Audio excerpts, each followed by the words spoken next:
It's great to welcome to the program today Daniel Goleman, who is, of course, well known for his writings on emotional intelligence, on meditation, a number of other topics that are very interesting to me. It's great to have you on today.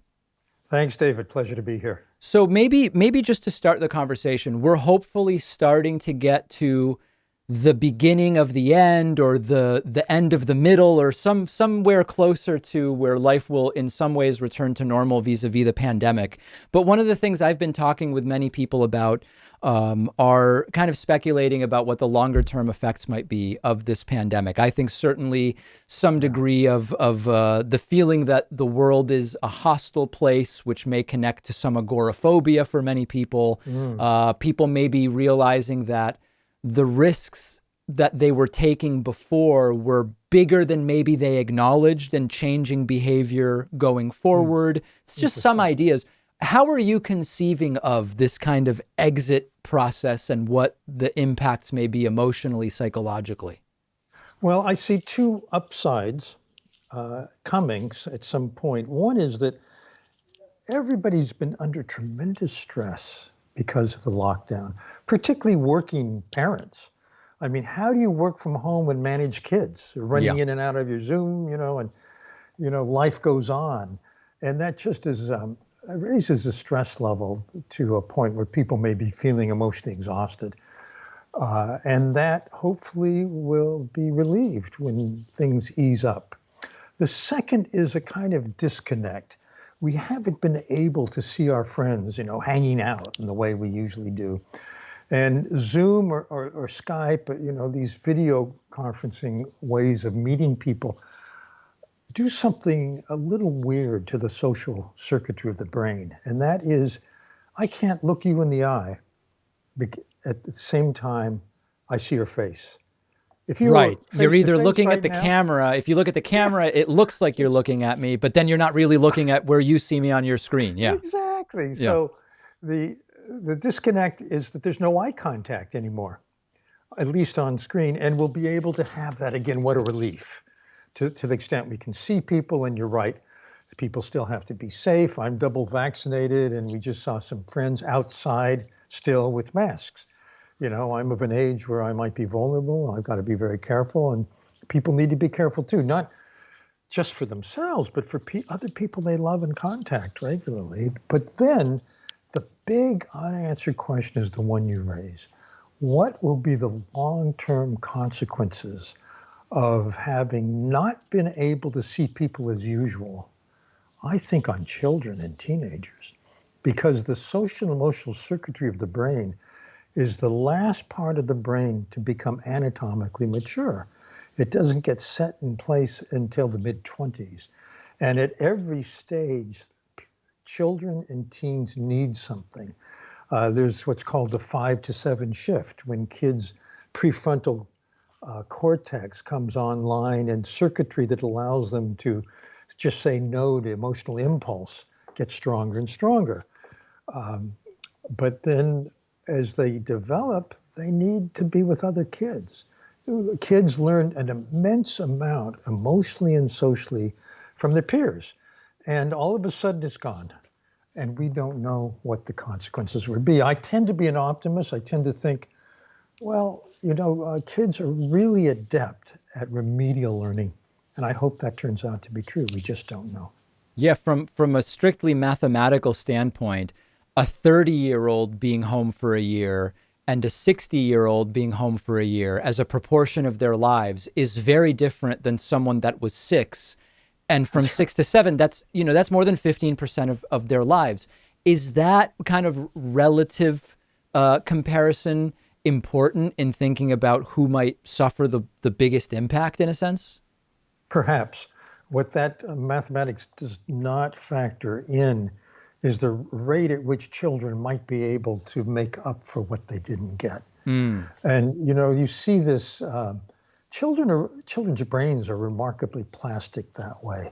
So we have a model of the family unit, 2 parents, and a kid or kids, as being essential. But actually, the human brain was designed for all kinds of tragedies. Maybe your parents get killed. maybe someone else takes care of you. You can learn the same things from the caretaker that you would have from your parent. That's the way the brain is designed. So we'll see how adept kids are at undoing what has been done to them.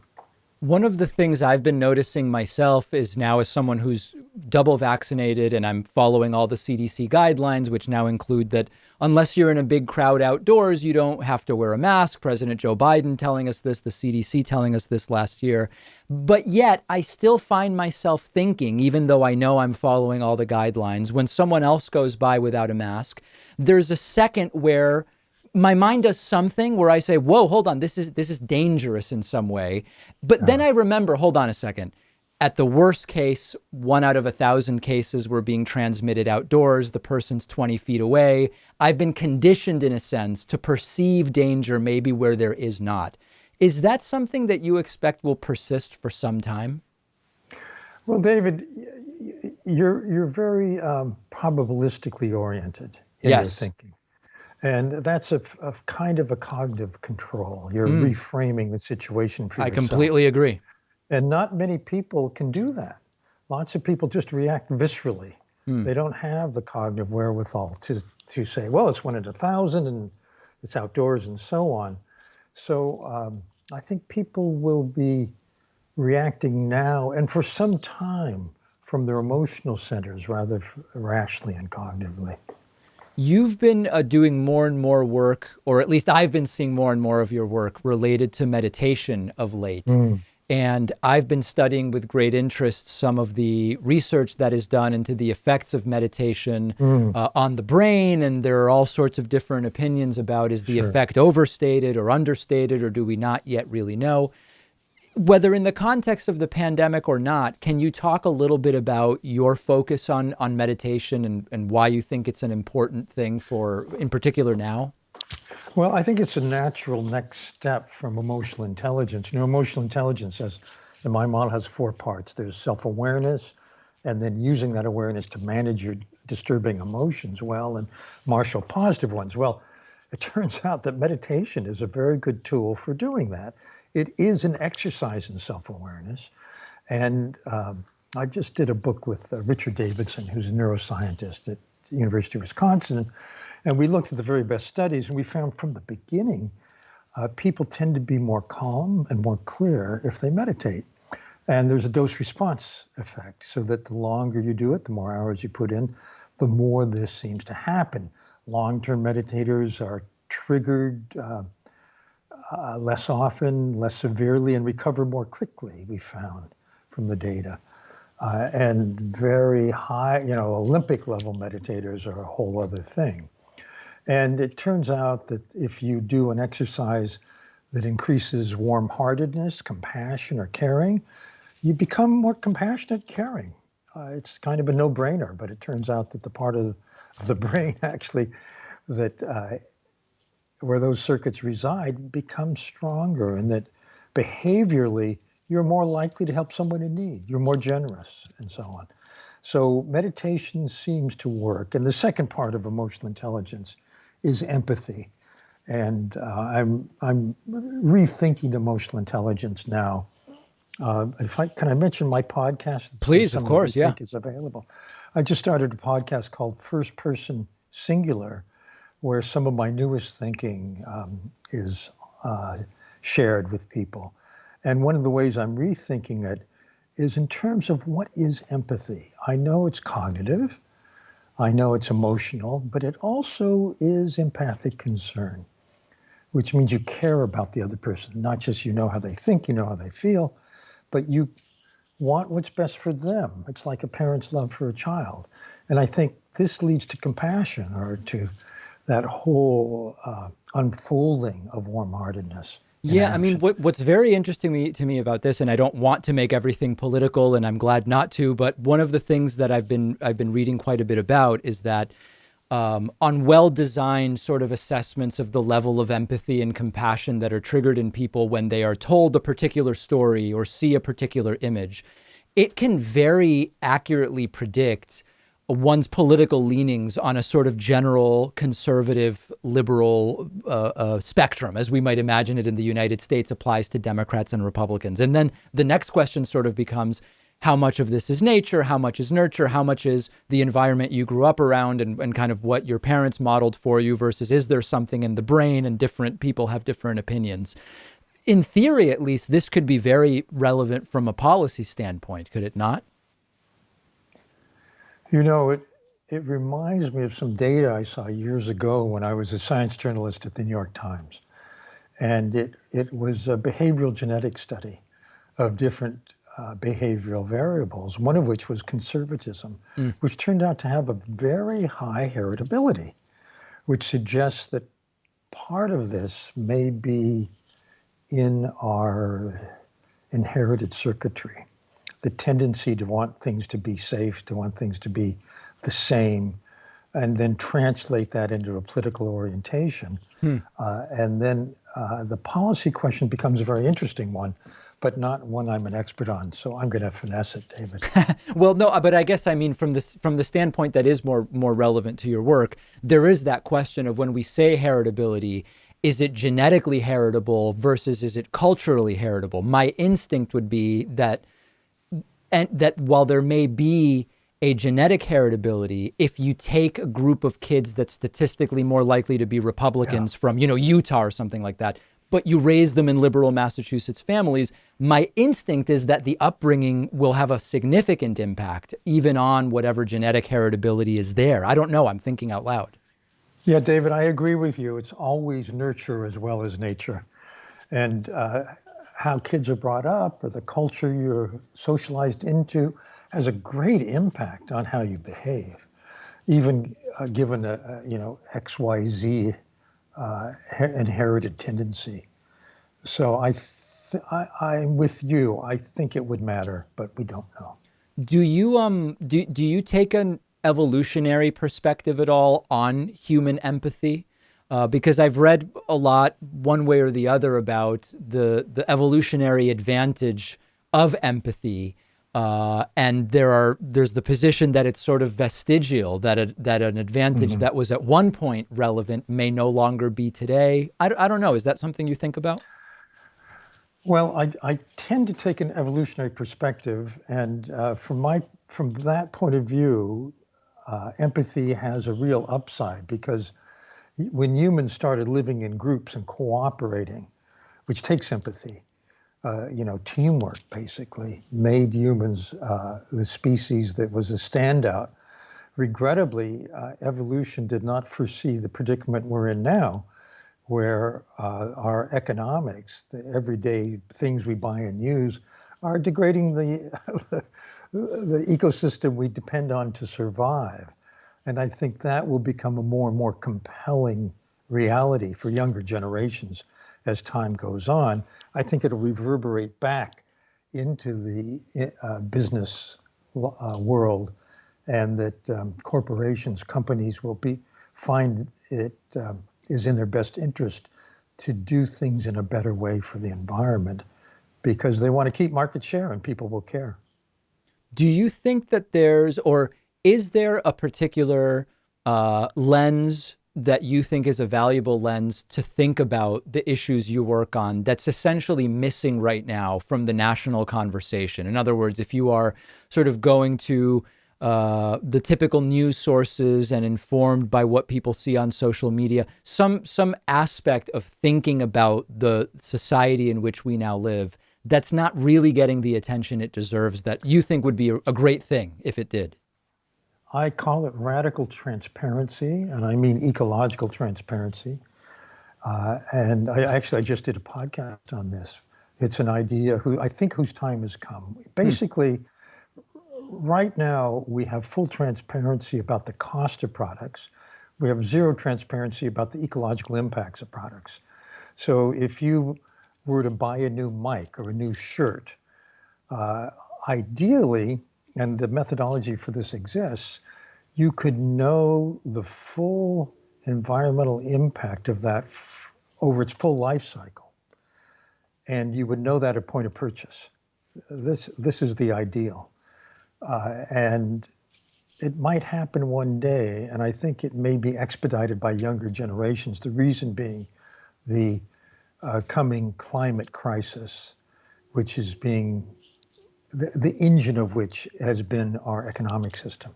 Let's see if we can do an example of that. So we know that a lot of clothing is now really cheap, and we intuitively know that part of the reason it's inexpensive is it's produced in countries with that pay very low wages. And that is why we are able to get a shirt for $7 that maybe would otherwise cost $30. The idea of the transparency you're talking about would be when you see the $7 price tag of the Sri Lankan made shirt, it might have something there that says the full product life cycle makes this really a $40 shirt. Now, I, as the buyer, may not be out of pocket for the additional $33, but it would at least be available to me to know that that cost is part of this purchase. And it may be more expensive than the $30 US made shirt. I mean, in theory, to come up with just an example of what you mean. Yeah, so I think that the ecological transparency would probably be more powerful when you're choosing between a $7 and a $10 shirt. And you find out that the $10 shirt is made with alternative energy and is made with cotton, which is not grown in a place where water is super scarce, and Right. it's driving people away because of that.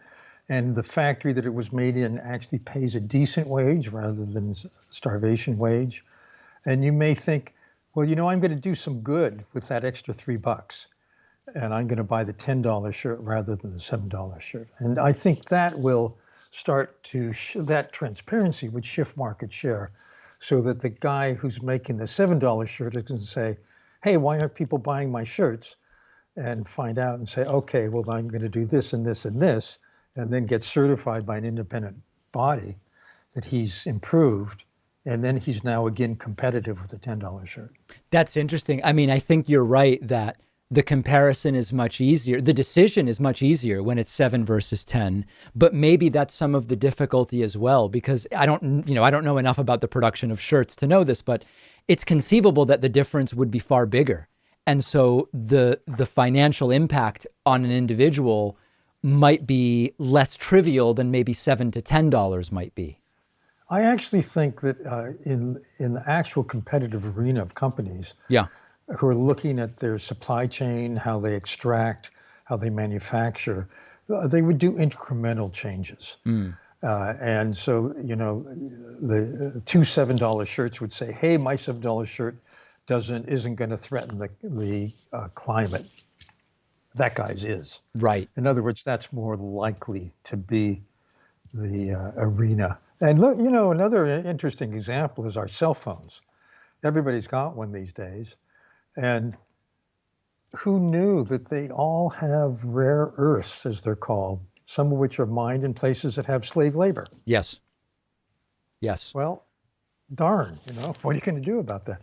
If we had transparency about that, I think that could change. Yeah. There's a lot of ways in which transparency, and it's really bizarre because one of the fundamental principles of the free market economy is transparency. And there is zero transparency. Yeah. I think, the electric car example is an interesting one because I think this is being improved upon, but the footprint of making the batteries is not insignificant. That's right. Then what you do with the batteries after the fact is, I think we're closer to solving that, but the disposal is also significant.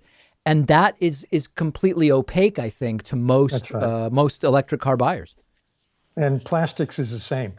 If you were to do a life cycle assessment of plastic, and that's what this method is called, it would look like plastic bags are better than brown paper bags, but that's because the life cycle assessment does not include end of life. Right. And plastics, as we now are finding out, are in us and fish and birds and everything else.